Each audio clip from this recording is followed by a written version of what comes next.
Live from Santa Monica, California, this is the show that is perpetually working on its tan and also learning what new acronyms mean, like LISK. And yes, that's right. Today we are talking about Gilgo Beach suspect Rex Heuermann. I have my dear friend of the program, Jodi Weber, former FBI agent. We're going to discuss the evidence against this man that has come out. We are going to discuss this newly surfaced video where he discusses some tools in his workshop at home. And also we're going to do a touch base on the Portland and the disappearances of the women in Portland and what's going on. Jodi Weber has some very unique inside info that she wants to share with us. So we'll start the program off with that. But anyways, live from Santa Monica, California, this is Moving Past Trauma. Mover Nation, I'm your host, Collier Landry. Let's get into it. Testimony continued today in the most notorious criminal trial When I was 12 years old, my testimony sent my father to prison for murdering my mother. This podcast serves as a type of therapy and reconciliation for myself, and it is my hope that it helps anyone who has experienced deception, betrayal, and dark trauma. I'm Collier Landry, and this is Moving Past Trauma. Mover Nation, what's going on? Happy Wednesday, July 19th, and to make it extra special, I have my little special guest, Marisol Chihuahua.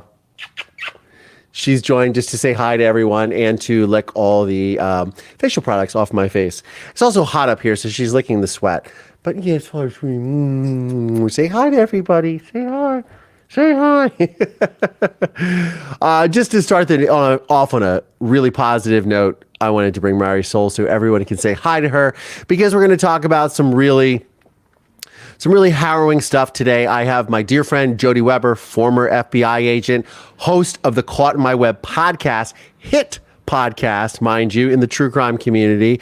She's going to share her unique perspective on the Gilgo Beach murders and our suspect, Rex Heuermann. We're also going to analyze a video of him describing a workshop tool that he may have used. And was that potentially a weapon that was used in this case? I don't know. We'll find out. And also a brief update on what's going on in Portland, because we haven't heard a lot, but there's another body that has turned up. And according to Jodi's sources in law enforcement, there is a potential suspect that they are looking at. So she's going to share her inside track info to that. Mover Nation, let's get into it. Right, Marisol? Here's Jodi. Jodi Weber, thank you so much for joining the program again. You are welcome, Collier Landry. I love how you're now saying on Twitter, the hit true crime podcast, Caught in My Web. I love this. I love it. I'm trying. Like, who's going to challenge me on that? You know, because, no, it is a hit, and you have such a unique perspective. And for my audience, we've had this arrest of the potential Long Island serial killer. You were texting me last night. You have some updates on this Portland case that's going on with these missing women. Why don't we start with the Portland case? Because you said you had some proprietary information. I'd love to hear about it. Absolutely. Well, several weeks ago, it came out that there were 5 or 6 women at that time who had been found deceased in and around Portland within a 100-mile radius of the city. And law enforcement indicated, because these women were found in the vicinity of Portland, but in different counties, in different jurisdictions, law enforcement indicated, yes, we are talking to each other. We're aware that there's been a death over here and a death over there. But at this time, we don't see a connection. But be reassured, public, we're talking. Well, by saying that, all they did was panic people that, wait, there's 5 or 6 dead women. Do we have a serial killer? So it had the opposite effect. And so law enforcement kind of backpedaled a little bit. And they said, no, we don't think there's a serial killer.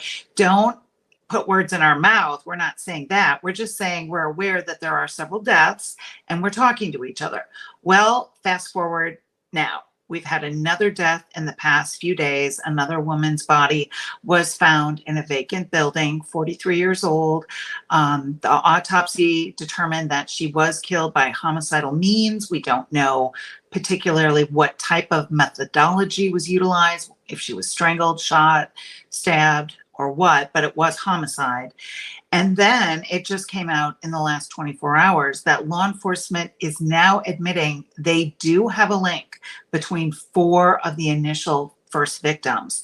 They have found a connection, and that they have a suspect they are looking at. It's a man who has been in and out of custody for the past 20 years or so. He has an extensive criminal record for burglary, theft, assault, different types of just, trouble is the best way to put it. Just always in trouble for one thing or another. So they are looking at him, and they won't say what their link to him is. What's interesting is that he was given clemency during COVID. So he was released from prison.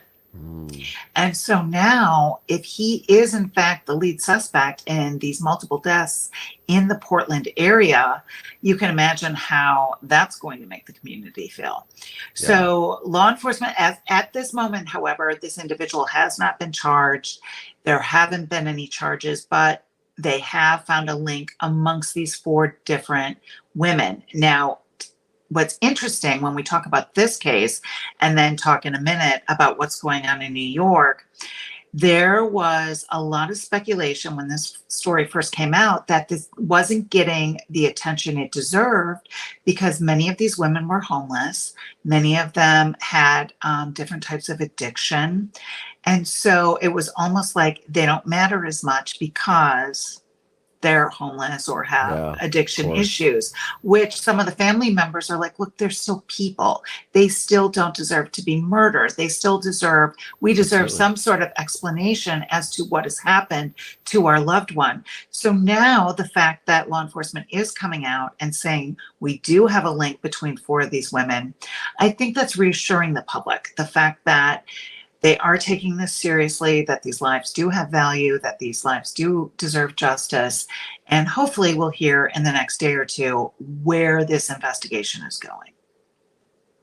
It's interesting because I was just at a party. My friend Jillian Lauren, who did Confronting a Serial Killer about Samuel Little, she just wrote a book called Behold the Monster, which just came out. And she's going to be on this program, and we had a great interview. But again, the same thing. Is he left a trail of at least 93 different women that he had murdered, and most of them were had addiction issues, were in and out of custody themselves. So they were discarded, and she had worked so hard to really give voices and names to these and faces to these women that, like, you shouldn't be discarding them or derailing or just terminating an investigation just because of their behavior. Like, they're still people, right? And they're struggling with real situations. Like, nobody wants to be a homeless, drug addicted. And I think that these people being discarded as like this, they're minimized. Yeah, they're being minimized is what's being done. Yeah, and people are people, exactly. And also, what's to say that somebody who's perpetrating these crimes doesn't do that to someone else? Correct. Prominence, for example. Correct. Well, and back when I was an investigative journalist, that's during the time when Jeffrey Dahmer was discovered. And the question back then in the early 90s in Wisconsin was, well, how could there be all these murders and all these missing men? And why didn't the police department make some sort of statement? Why wasn't there some sort of public awareness campaign that there's a danger out there? And the bottom line is because these men were minorities and because they were homosexuals. Exactly, precisely. And, they were minimized because of that. And it was once it came out, and the fact that one of the victims was actually returned to Jeffrey Dahmer, there was such a public outcry. Yeah. It was so returned. He managed to escape, and he was a minor. And Jeffrey Dahmer was able to talk to the officer and say, well, I've got him.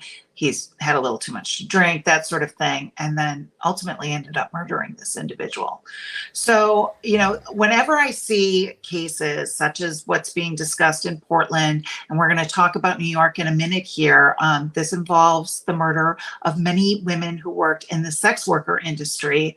That too has had criticism because by family members and friends of these victims saying this hasn't been a priority investigation because of the type of work that these women did and their lives had value. Why is this being minimized? Absolutely. Why is this not getting the attention and the resources that it deserves? So I think there are parallels between the Portland situation and what's going on in New York. Yeah, because those women who were victims of the Long Island serial killer were also women that were sort of discarded by society or were living a life that a lot of people considered, whatever. Well, and Just some of didn't- it didn't put the- made it difficult because some of them they didn't know they were missing for quite some time after they had been gone or missing. Because of the industry that they worked in, it wasn't necessarily abnormal to go several days, if not a couple of weeks, without hearing from them. So because of that nature, it also complicated the case. But certainly when we look particularly at the Gilgo Four, as they are referred to, 4 of the victims were in the sex worker industry. They advertised on Craigslist. They were found all strangled, death by strangulation. They had this unusual burlap that was used to wrap their bodies. There were definite consistencies. 3 of them were between 4'10" and 5 feet tall, about 100 pounds. So you look at that pattern and you say, okay, this is clearly most likely the same perpetrator. Well, then in and around the recovery of those victims, they found several other people, but killed in a different manner. Many of those victims had been dismembered. And so the question becomes, is Rex Heuermann, the individual who has been charged now with 3 of the 4 Gilgo 4 murders and is suspected in the 4th, is he also responsible for these other dismemberments and the other victims found along the Gilgo Beach area and in the near proximity? Well, yeah, because I know there were some true crime podcasters that were also very much they were suggesting it was somebody in law enforcement that was involved in this. Wasn't that the speculation? Or Well, this is quite an interesting story. If you go back historically and look at this, this all really came about back in the 2010-2011 timeframe. There was a woman by the name of Shannon Gilbert, and she disappeared. And on the night of her disappearance, she also was a sex worker. And on the night that she disappeared, she had a driver who dropped her off at the client's home. And the client actually contacted the driver outside and said, look, she's behaving very erratically. Would you please take her away? I want her to leave my residence. And she fought this client. She wanted to stay. Well, ultimately, she left the home and ran throughout the neighborhood. Now, she ended up calling 911. And on the 911 call, which goes on for several minutes, about 23 minutes, she says, they're trying to kill me. They're trying to kill me. Well, was she referring to the driver and the client, or was it someone else? Well, ultimately, she did end up going to a home of a doctor who is somehow affiliated with the county. And this doctor ended up calling this Shannon's mother years later and saying, well, yes, I did see her. I did see her. Well, then the mother goes to police and says, why aren't you looking at this doctor? What do you know about this doctor? He's the last one to see my daughter. Well, then he allegedly denied calling this mother. Well, then police are like, well, who do we believe? Well, they got the phone records, and it turned out the mother was right. So there appears to be some sort of contact with this doctor. Now, this doctor is also friends with or affiliated with some former members of law enforcement who have hampered this investigation. And one of them was fired and ultimately prosecuted because he was corrupt. And he also frequented sex workers. So did he not want this case investigated? And did he not ask the FBI to join the investigation because he didn't want his own activities discovered? So there is elements of corruption that have been alleged in this situation. But ultimately, when Shannon did not return home and she was determined missing, that's what prompted the search of Gilgo Beach. And they didn't find Shannon right away. Instead, they found these Gilgo 4 wrapped in the burlap, all strangled. And then the search continued and it expanded. And then they found multiple other sex workers who had been dismembered. They found what they believed to be a transgender male who is still unidentified to this day. They found another unidentified Jane Doe who had been dismembered, but part of her remains were found way back in 1996 on another part of New York. So that begs the question, is the person responsible and charged with 3 of the Gilgo 4? Is he also responsible for these other murders? And has he been murdering since as far back as 1996? Or do we just have a complete coincidence that other victims are dumped in the same location and proximity? 2 of the victims that are dismembered were also sex workers. One of them is 5 feet tall, 100 pounds. There are a lot of consistencies between their situation and the Gilgo 4. The only difference is they were dismembered. Now, if you ask me, I think regarding Rex Heuermann, my theory is his MO, his modus operandi, I think it depends on whether or not his wife was in country. His wife is from Iceland. It is very common for those married to foreign nationals, for the spouse that's the foreign national, to return home to their home country for several weeks, usually during the summer months. We see a lot of these victims went or disappeared during the month of July. I think, quite frankly, when this wife was out of country, I think that's when he had the propensity to strike. And I believe when she's gone for multiple weeks at a time, then I think there is a likelihood he would have invited some of these sex workers to his home residence and had the ability to dismember them and then clean up. However, if she's in country, then I think it's more of a situation where he calls her from his architecture firm in Midtown Manhattan and says, honey, I have a meeting tonight. I'll be home late. And she doesn't think anything of it. He's just like any other husband calling to say I'm working late. And then he sets up a meeting with a sex worker. And because he doesn't have the access or the time or the leeway to dismember, those victims ended up strangled. That's my theory. I think there's too much of a coincidence amongst these victims to be more than one perpetrator. Wow. So he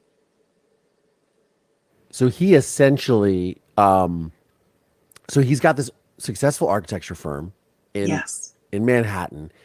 And so it's much like my father. They said, healer by day, killer by night. This is, architect by day, killer by night. It is taking what, 12, 13, 14 years for them to get to this arrest? Is that correct? Well, that's correct. Well, since these remains were found in 2010 and 11, it was December 2010 and then into 2011. And I should mention, Shannon Gilbert was eventually found at the end of 2011. So over the course of about 12 months is when they found all these victims in a very close proximity along Oak Beach and Gilgo Beach and in Suffolk and Nassau County, New York, Long Island. Ultimately, this case was hampered and it went dormant for quite a while. And there was resistance. The former police commissioner chief did not want to bring in the FBI. Well, then there was a change in leadership. And a little over a year ago, new chief in town, and they formed this task force, this collaborative task force of local, state, and federal officials. And they really got serious. And they found they had really good evidence. It's just a matter that technology needed to catch up with the evidence they had. Their big tip The big first clue was the fact that one of the Gilgo Four, a woman by the name of Amber Costello, she was a sex worker and she had an appointment with a client. And it's believed that that client was Rex Heuermann. Well, ultimately, she felt uneasy when he came to meet with her. So allegedly, she called an associate who, through my back channels, I'm hearing was a pimp. And the pimp said, okay, I will pretend to be your boyfriend and run interference and we'll get rid of this guy. Well, this alleged pimp saw the vehicle that Rex Heuermann was utilizing, and it was an unusual vehicle. It was a Chevrolet Avalanche, green in color. Now, that's not a common vehicle, first edition. So that helped because it was such a good vehicle description. Then Heuermann was using multiple burner phones or disposable phones that you can purchase at Target or Walmart.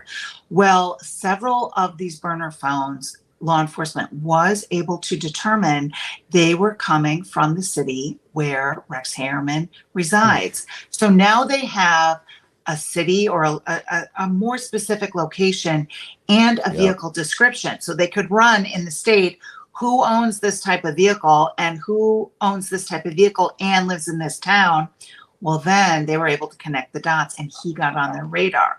Then when they examined the burner phone some more, they hit a gold mine. Court documents reveal Heuermann used burner phones to arrange meetings with 3 of the victims for sexual encounters. They released these surveillance photos of him buying the phones and this selfie, which he sent to one of the sex workers. Some of the calls from the burner phones hit off a location in Midtown Manhattan. Guess what's there? His architecture firm.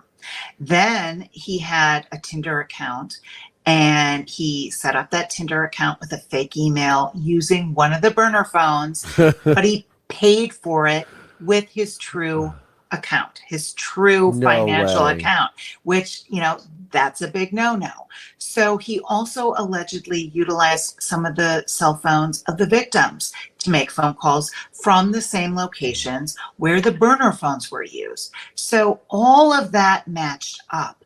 But then the big clutch evidence was the fact that on these burlap sacks that were used to wrap the Gilgo Four victims, they found on multiple victims hair from his wife.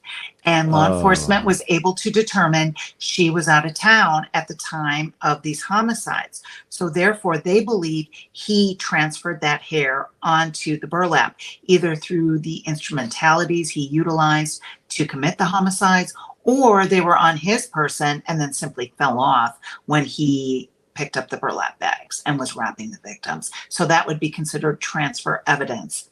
And then finally, there was one hair that was found again on the bottom of one of these burlap sacks that has characteristics, male characteristics. They got a DNA profile off that single hair. Well, then they were able to get disposed pizza. When he threw out pizza, he had chewed a piece of pizza and left part of the crust.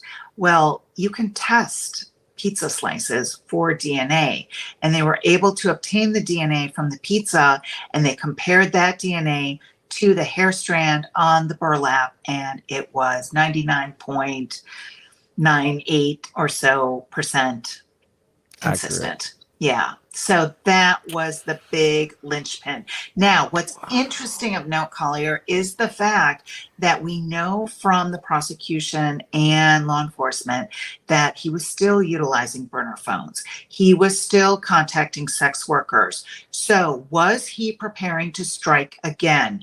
Did his wife have a trip planned? Was she planning to leave again in the near future? Was he revving up? And is that why law enforcement went in and arrested him now? Because they anticipated he maybe was getting ready to strike again. And was there a trip planned? We don't know. I understand as of today, because it was really quiet. I mean, this all broke on Friday. Yeah. And then I didn't hear anything about her all weekend. And I'm like, well, is she out of the country? All I know is she was interviewed.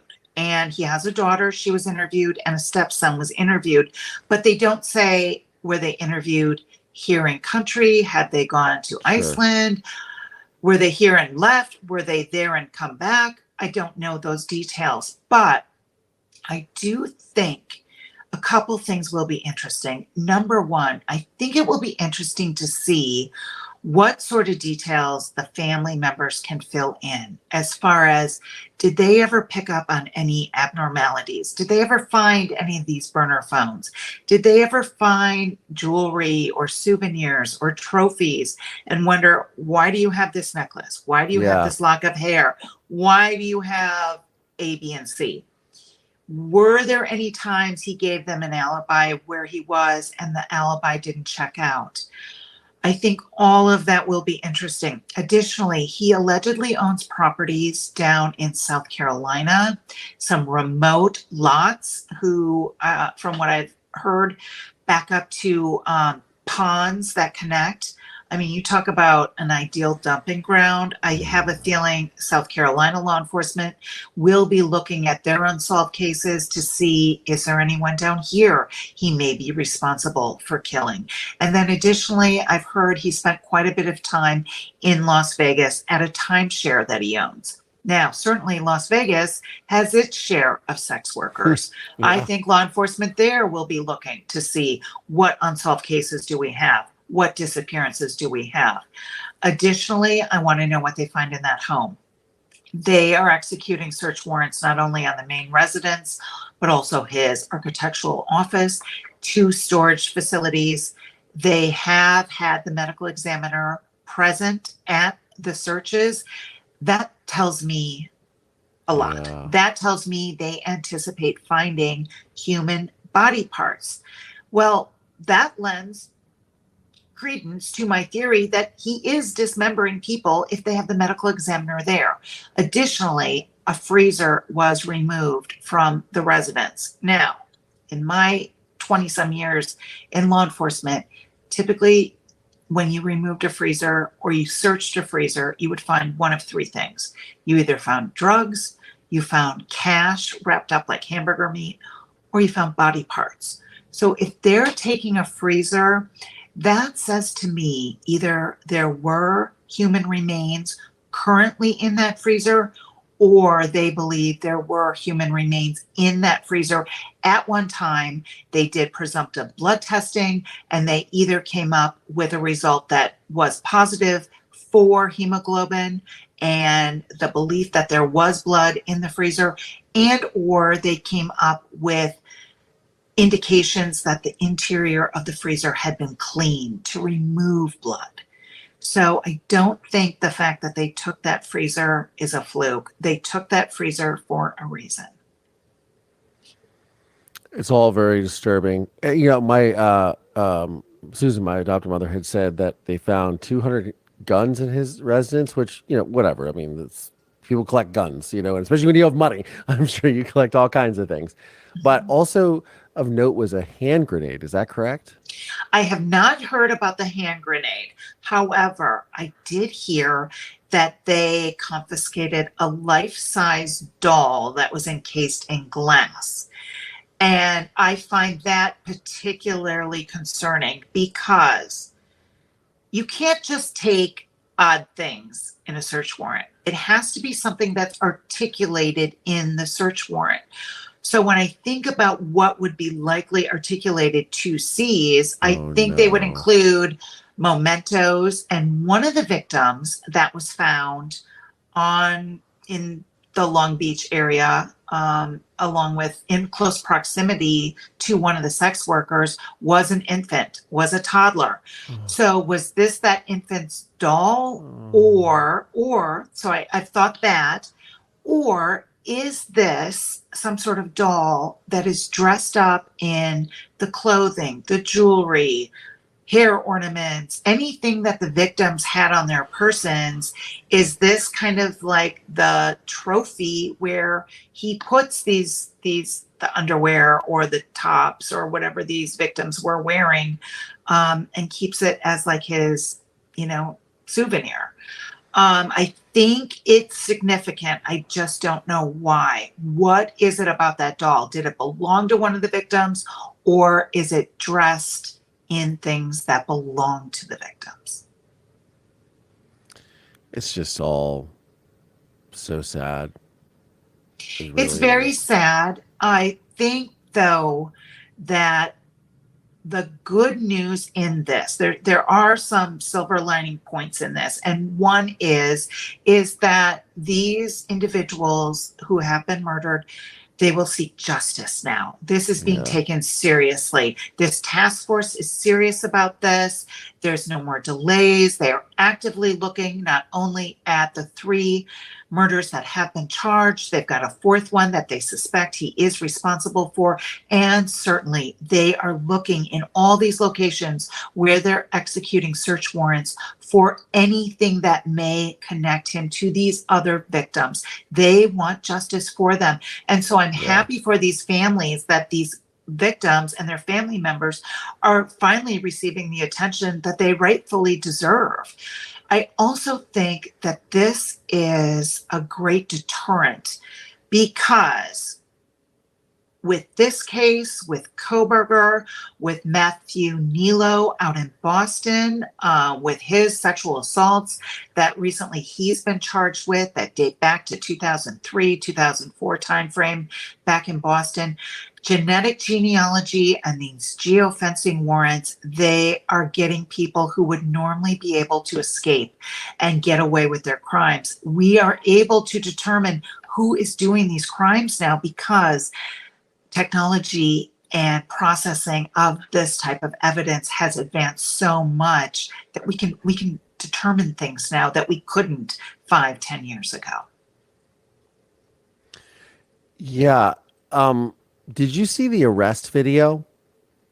I've only seen the transport of him, and he certainly was of incredibly larger stature than all of Big the guy. officers that had him in custody. He is, I mean, they're saying 240. I think he's well over 300 pounds. I think he's given easily. his height easily. Right. Because I know guys who are 240 and they're solid mass, just muscle. And he definitely had not only the height, but additional weight. I think he's well over 300 pounds and very, very large. He is someone that would stand out. And some of the things that are so chilling about him, he gave an interview that is on YouTube, and it was done by a Bonjour Realty, a French real estate or realty firm. Okay. And they interviewed him about his architectural prowess, shall we say. And in this interview, he makes this weird statement about having this special kind of woodworking hammer. And he admits, I have a woodworking shop in my home. So if you're looking for someone who's dismembering bodies, here he is admitting, I've got a woodworking shop in my residence. But then he says, and I have this one cabinet hammer that is very persuasive. I have one tool that's pretty much used in almost every job, and it's actually a cabinet maker's hammer. Okay, cabinet maker hammer. Okay. It is persuasive enough when I need to persuade something. Not someone. Something. And it always yields excellent results. Yeah. And at the end of the project, whatever piece of furniture or what I'm working on, it always helps it come out beautifully. I mean, I heard this statement and I'm like, okay, all the statement analysis people at the FBI are going to be losing their minds because this is the most weird statement ever about the fact that he is very, very clearly attached to his tools. He has particular favorites, and to make such a statement that you use this hammer to persuade things, I mean, that's just chilling. Just chilling. Very chilling. Yeah. So I think certainly there was a case of tools taken out of the home, several boxes, the freezer, as I mentioned, the strange doll. I think they are going to go over that home and those storage facilities and the office just with a fine-tooth comb, looking for any sort of fibers, hairs, anything that can be collected that may link him to these other homicides. And then, as I mentioned, I do anticipate additional search warrants at his additional properties, if that is in fact true, that he has properties in South Carolina and in Las Vegas. And I do believe what they will do is do basically a historical timeline for him. Where was he? Where was he back in the 90s? When did he travel? When did he go places? Are there missing women and murders at places he traveled to? They're going to look at financial records for him. What did he buy? Did he buy these certain garbage bags that are consistent? Did he buy the Rubbermaid container one of these victims was partially found in? Did he buy these burlap sacks that are rather unique and used as duck hunting blinds? I think all of that will be critical to this investigation. And then, of course, it was announced during the press conference on Friday that he has a great just fascination and depraved sense of fascination with child pornography and torture, and it's very gruesome, very gruesome. So, and some of Did these, they find these items? Did they yes, find and that's a good point, because they came out and said, we know he's got all this on his computers. Well, that tells me they had a Title III application up on his computer. And I think they had that application up because they wanted to see when he was setting up meets. I think they were afraid he was going to strike again. So the fact that they know he had this, and it explains, given the fact that he has such a fascination with child pornography, it would lend credence to why he seemed to target women who were only 100 pounds and short, 4'10" to 5 feet tall, because they're more childlike in size. Yeah. Also, and the doll too, and all. And so really fast, what is a Title III? What is that application? Yes, that's an application for a wiretap, where law enforcement can tap a phone, tap a computer, something like that. Or even perhaps maybe they wanted to tap his residence or office and install a microphone. That they could do that as well. But certainly, given what they know off the computer, I think they were on his computer. Yeah, this has been a work in progress for a while. But this didn't just come together overnight as we. They've been onto him since March 2022. So, okay. Wow. Yes. Wow. And, I think it would be logical that, certainly they would do physical surveillance with people, but I also think they were technologically tracking him as well. Where is he going? What's he doing? Who's he meeting with? What sort of, when does he contact sex workers or try to hire some sort of sex worker for a meeting? I think that also will be fascinating. Are there workers who will come forward and say, I was with this guy and here's what he was into. Here's what he said. Here's what he liked.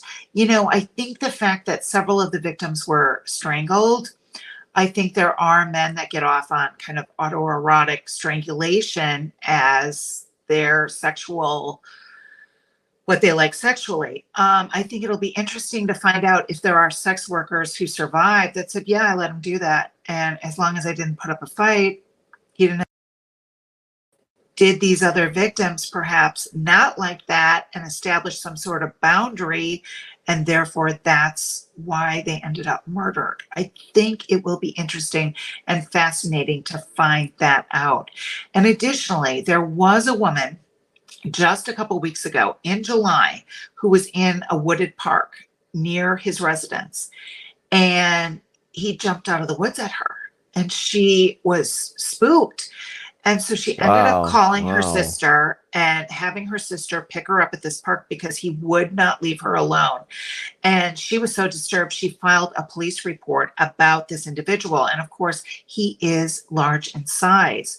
So when all this came out on Friday and they showed his picture, she was like, that's the guy. That's the guy. So can you imagine? I mean, and here he is jumping out of the woods at a park. So to me, that seems to suggest he may have been getting ready to strike again. Yeah. Lots of red flags. Well, thank God they got him in custody. Absolutely. What would a defense look like for him? I mean, I know this is very early on, but like, how would you? That's a good point that you say that, because if they find obviously human body parts, game over. And if they find souvenirs from the victims, personal belongings and effects that belong to the victims, that's pretty much a game over too. You can't say that you didn't kill them. Then I think it really becomes a defense strategy of mental incompetency, some sort of, lack of competency argument. However, he's working He's as an architect. He's an architect. How can you argue that in Midtown Manhattan? Like, come on, are you kidding me? How could you even argue that? Exactly. That's going to be the problem, because he's got this YouTube interview where he talks about how important he is to the New York Planning Commission, and he's doing all these specific detailed plots and plannings and schematics and meeting deadlines. And an architect is a very organized profession, very detailed, and certainly you need methodical. So, I don't think having some sort of incompetency defense, I don't think that's going to fly either.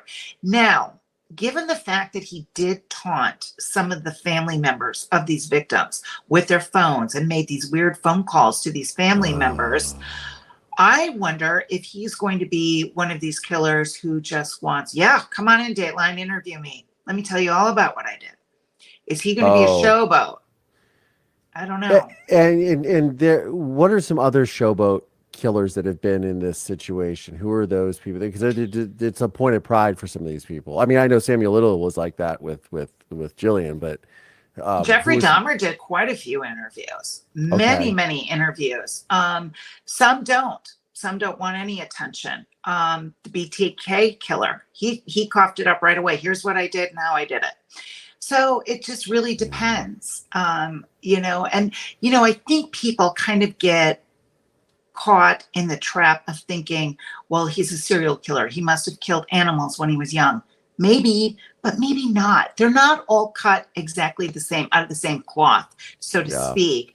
And there are serial killers that treat their wives lovingly, never raise their voice. He's been married to this woman for 25 years. He has a daughter with her. I think perhaps his fetishes and his urges, that he could have been very successful at compartmentalizing that. I don't know if maybe you can opine on this based on your experience with your father. Yeah. He clearly was able to compartmentalize things. Yes, absolutely.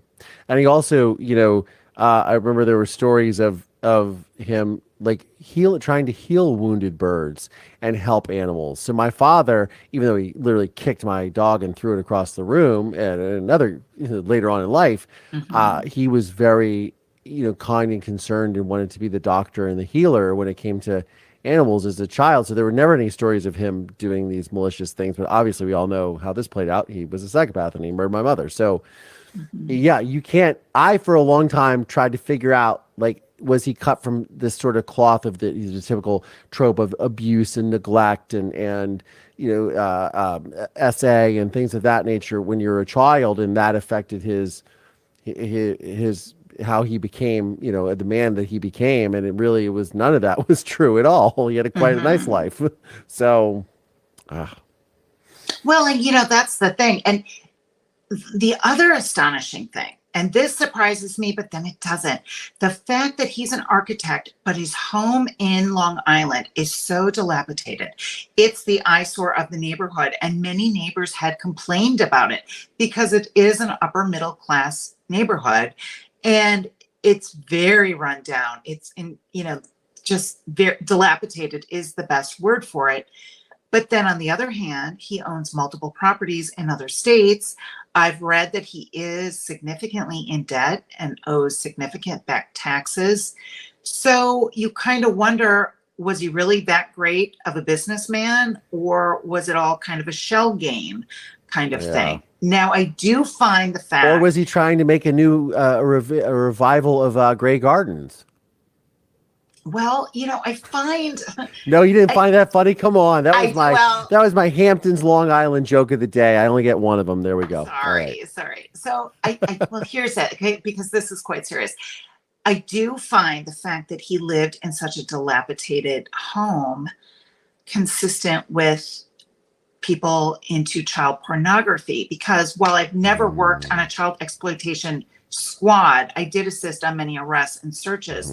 And when we would search these homes of these individuals, or the bedroom or basement when they lived with their parents, their rooms would be just filthy and full of rotting food and fecal matter, and disgusting. So, and you almost wonder, was that by design to keep people out? Well, did he leave his house in such a dilapidated condition to keep people away? I don't know. He didn't want contractors coming up and working on the pipes in the basement. Is that why? I don't know. I think it's going to be very interesting to see what they found in that home. Yeah, and did the wife live there? Yes.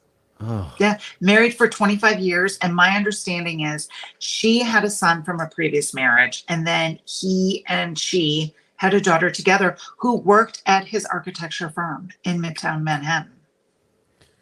Yeah, I mean, that of course I think about the wife and the kids. Well, that's the thing. It's that rug pull. The rug pull, the Jekyll and Hyde, and that's why I say their interviews will be very interesting, because were there things that they can look at now in hindsight to say, oh, wait a minute, when I asked him about this, he said this, but now I see it could have really been that. Things that didn't add up. Or what's this? Why did you get a disposable phone? Or, why did I find this chain, this necklace chain? Or, things like that. I think it will be interesting to see if anyone questioned him. Like we've heard with Koberger, allegedly, that his sister questioned him at Christmas time when he returned home to the parents. Why are you wearing these latex gloves, Brian? You drive a white Elantra, Brian. She started to ask questions. Did anyone in his family ask him questions? I think it'll be very interesting to find out if they did. Yeah, for sure. Jodi Weber, a pleasure as always. Is there anything else that you think anybody needs to know? I think those are the big stories right now, Portland and the Long Island serial killer. But certainly I'm so grateful for you having me back on again, and always a pleasure to talk with you. We'll have you again. Thank you so much. Thank you so much. Her podcast is called Caught in My Web. It is available on Patreon. It is the hit true crime podcast available on Patreon. Check it out. Jodi Weber, thank you so much. Thanks, Collier.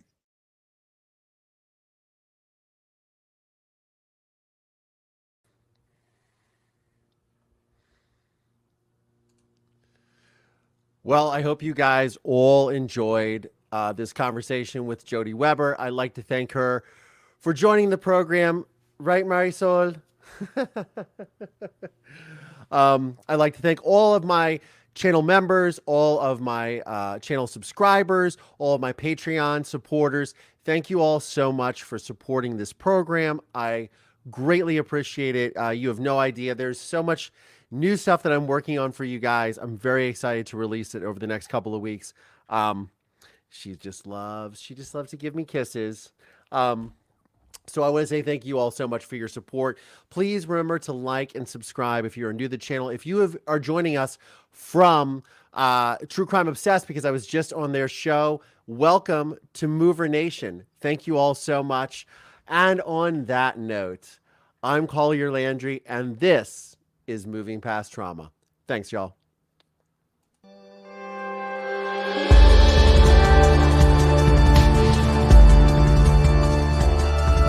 This podcast is made possible by support from listeners just like you.